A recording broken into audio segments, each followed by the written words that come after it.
Chameleon How-To Guide, Connecting to Wi-Fi. Hello everyone, John for Cat Northwest here, and today we're doing a quick tutorial on the APH Chameleon on how to connect to Wi-Fi. Alright, so I'm already at the top of my main menu, so we're going to go from here, and I'm looking for my settings. Using first letter navigation, I'm simply going to press the letter S, and voila, it jumped me straight to settings using that first letter navigation.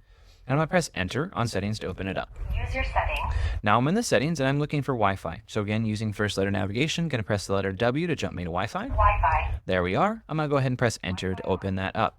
Now it tells me my Wi-Fi is on. Now I've already had this device working for a while, so I have turned my Wi-Fi on, but I believe out of the box, it probably will have your Wi-Fi defaulted to off. So if yours is off and you tried to scroll down, there would be nothing else because, well, there's no settings for Wi-Fi because it is off.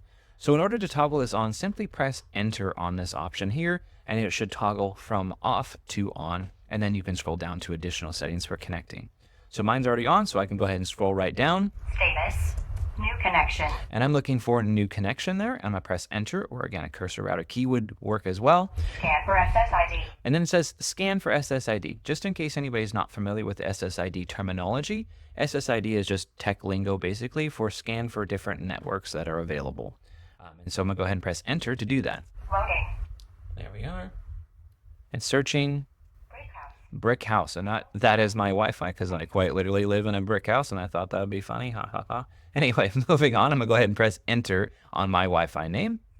Enter password. And it says enter password. It kind of gives me some braille brackets there after it says enter password in braille, and then braille brackets to show me my edit box. And you simply type in your password. Now, thankfully, it doesn't echo this part aloud for some privacy, so give me just one moment.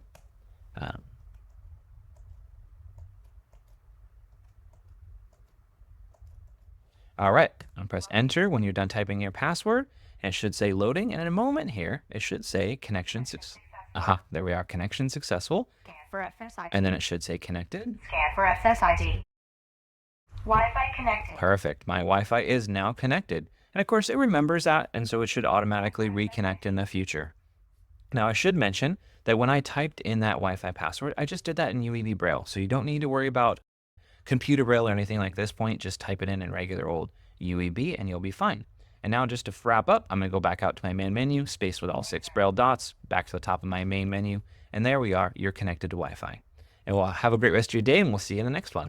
CATT, Center for Assistive Technology Training Northwest. The CAT program is funded by a federal appropriation and works in partnership with the American Printing House for the Blind and Alabama Institute for the Deaf and Blind.